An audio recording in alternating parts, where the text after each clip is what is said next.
Ako si Milan, malakas mag-trip, kaya tara, mag-trip tayo. Let's go! Para sa ngayong trippings natin, ito yung ginawahan namin nakarang araw, yung nagbakasyon kami sa may LU. And kung mapapansin nyo rin dito, ibang sasakyan na yung nadala namin dito dahil hindi namin madadala yung sasakyan ni Boss D. Pero mabuti na lang din talaga, meron tayo na rentahan dito galing sa may Quick Kick Ride. At kung hanap nyo rin talaga yung mga ganitong klaseng car rental, ito masasuggest ko sa inyo mga lodi, mabisang mabisa talaga. Marami kayong pagpipilian na klase ng sasakyan dito, may mga 5-seater, 7-seater sa mga 15-seater. And nag-o-offer din sila rito lang hatid sundo kapag pupunta kayo sa airport. And kung trip nyo rin at hanap nyo rin mga ganitong car rental, ito i-message nyo lang din sila sa Facebook nila mga lodi. And puro bago rin talaga yung mga unit na gamit nila rito, kaya sigurado mapapahinga kayo sa biyahe nyo at kampante lang din talaga kayo sa mga biyahe. And mga ilang oras lang din ito, dumating na rin agad kami sa may LU. Napapabilis lang din talaga yung biyahe natin dito dahil smooth na smooth lang din talaga. And ang unang gagawin na muna namin dito pagdating kakain na muna kami ng tanghalian. Gawa nga ng pagdating naman namin dito is di pa rin kami makapag-check-in nito sa may transient namin, kaya kailangan na muna namin kumain dito ng tanghalian. At unang napili rito nakakainan namin dito is yung Kabsat. Ito makikita nyo naman dito na sobrang ganda rin talaga ng tanawin, kaya mabisa kumain talaga. And itong araw na to sakto din naman na birthday din ng anak nila Boss Day. Si Denden yan, yung makulit na bata na lagi nakikita nyo sa mga video natin lately. Ayun yung panay kain na agad tayo nito. Unang araw pa lang namin dito, mula pag-alis namin dito hanggang sa pagdating kumakain pa rin ako. After naman namin kumain, ito rekta na rin kami nito sa tutuluyan namin. And sakto meron din mapaparkingan dito yung mga nirentahan natin sa Quick Kick Ride, kaya safe na safe din yung mga sasakyan natin dito. At makita nyo rin dito na sobrang laki din talaga yung space natin. At kahit sobrang dami namin, ito makikita nyo nakasyang-kasya pa rin kami rito sa pag-i-stayan namin. And habang nagpapahinga naman kami rito, ito sakto naghanap na rin kami na mga pwede namin puntahan dito na pasyala. Habang nag-iisip naman sila rito na mga pwede namin mapuntahan, ito nagaya na agad si Boss din nito na mamalengke na muna kami.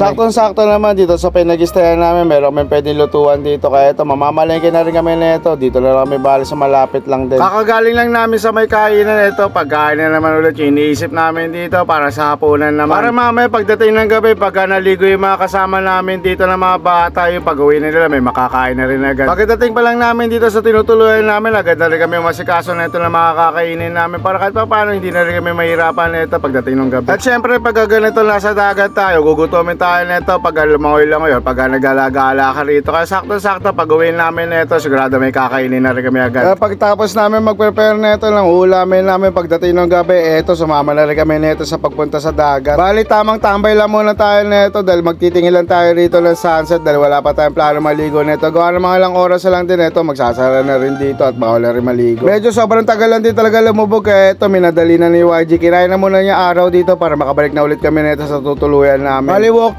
trip muna kami na ito, hindi na muna kami sumakay ng mga tricycle dito or mga sasakyan para kahit paano malibot din namin to, lalakad lang. At nung dumilim na ito, tamang food trip na rin kami na ito ng hapunan namin, naayos na rin namin ito, nahihaw na rin yung mga isda dito. And syempre bago kami magkainan dito, ito kinantahan na muna namin si Denden dito ng happy birthday. Tamang kain na naman tayo na ito, mapaparami na naman yung kain natin dahil sa mabisa yung naluto natin dito. Paano iniluto namin dito na ulam, hindi ko malaman kung apretada ba yun or mechado. Ginaya ko lang balik sa TikTok, yung napanood ko na yun na ulam, kaya iniluluto namin dito, hindi ko naman alam kung ano yung pinakatawag doon. After man kumain, may mga ginawa lang din kami ng happenings na ito. Ito kinabukasan naman na bali to. Bali ito, ang kaganapan naman namin na ito na second day namin maghanap ng mga pupuntahan namin ng mga pasyalan dito. Bali ito yung una na puntahan namin, yung Baluarte. Ito tamang gilid lang muna tayo nito dahil sa sobrang tinik na tinik yung araw. Gagawin natin na parang bagyo lang to. Pagpunta rito, sabay sibat na rin agad pagkatapos mag-picture. Ganun lang ulit yung mga gagawin namin dito katulad ng ginawa namin dati. Ito tamang trippings pa si Merlin dito, siya pa yung mga nag-picture dito. Bali hindi kumita yung mga bata rito na mga nag-o-offer ng picture. Next sa target place na pupuntahan namin, ito naman man-made forest. Ito napakaganda talaga rito, sobrang ganda lang mga pagkakatayo ng mga puno. Pwede mag-chill ka rito habang nakatambay ka rito sa mga maraming puno nito dahil sobrang lilim din talaga, kaya dito na rin namin naisipan na kumain. Sakto naman bago kami umalis nito, nakapagluto na rin kami ng adobo para kung sa amin abutan ng lunchtime, doon na namin kakainin. Ito sakto dito tayo nabot sa may magandang tanawin. Mapapakain ka rin talaga ng mabisa na ito dahil nga dito tayo kumain sa may pinakamalilim na lugar. Kasama mo pa yung magandang tanawin dito. And syempre pag ganito dito tayo kumain, lilikpit din natin yung mga pinagkainan natin, ilalagay natin sa tamang lagayan. After naman kumain ng lunch, ito ang target place sana namin dito is yung Moki Island. Kaso punong-puno, hindi rin kami magkakasya ron at mag-aantay pa kami na matagal. Kaya ito, lumipat naman tayo dito sa may Park and Resort. Sakto din naman tong pwestuhan na to, gawa na mura lang din talaga yung parking fee. Kaya ito, panalo lang din talaga tayo dito. Kahit mabato dito, pwede ka naman umusok. Konting lakad ka lang din doon sa bandang gitna sa unang pinwestuhan namin nung gabi. And syempre pag ganitong lugar, hindi mawawala rito yung TikTok. Kaya mapapasayaw talaga si Boss D dito. And bago dumilim, syempre ito, uwi na rin kami nito. Dahil sa hindi kami sasakay sa mga sasakyan, ito maaga pa lang, uwi na rin kami nito dahil maglalakad lang din kami. And syempre pagbalik sa Tinuluyan, alam niyo na gagawin namin doon, kain pahinga lang din kami. Tapos ito, lalargan ulit kami nito kinabukasan. And ito na rin yung pinaka last day namin dito. Kaya ito, susulitin na rin namin habang nandito pa kami. Kaya pagdating ng umaga, ito, chinagampilaan na rin nila boss itong grilled cheese na to dahil sikat nga daw to. Kahit sobrang haba ng pila rito, ito, chinagaan nila para matikman din talaga. Sa akin, masarap na kape nila rito. First meal of the day, ito, jampang na rin agad. Talagang panalo sa lasa. Sulit din talaga yung mga pinila rito, kaya pala talagang pinipilaan siya. Kasama mo pa yung mga viewing dito, talaga mapapakain ka na madami. At dahil sa maganda yung viewing dito, ito, nainggaan nyo naman si Denden dito, kaya tamang aya ulit siya rito na mag-swimming. Dahil maglalaro daw siya ng bucket and shovel siya rito sa mga sand. And syempre, mapapasama ulit tayo na ito, kaya ito, tamang swimming na muna kami na ito bago umuwi. Bali, may isang oras lang kami dito ng pagkakataon na para maligo dahil pagdating ng alas 12 ng tanghali is check out na din namin. Pagdating naman ng alas 12 ng tanghali, ito sakto-sakto nakapag-ayos na rin kami ng mga gamit namin dito at nasalansan na rin namin. O diba, gamit na gamit natin dito sa sakyan ng mga quick kick ride. Kaya kung hanap nyo rin mga car rental, yan, ilalagay natin sa comment section yung FB page nila. Habang pinapaybay natin yung biyahe pa uwi, ito, pinagtitripa pa natin si Denden dito, kaso lagi masungit sa atin to pag nakikita tayo na ito. At dahil sa lunchtime na, ito, plano namin kumain dito ulit sa huling kinainan namin. Nung pumunta kami ng bago yun, dadayuin ulit namin yung masarap na ulam doon.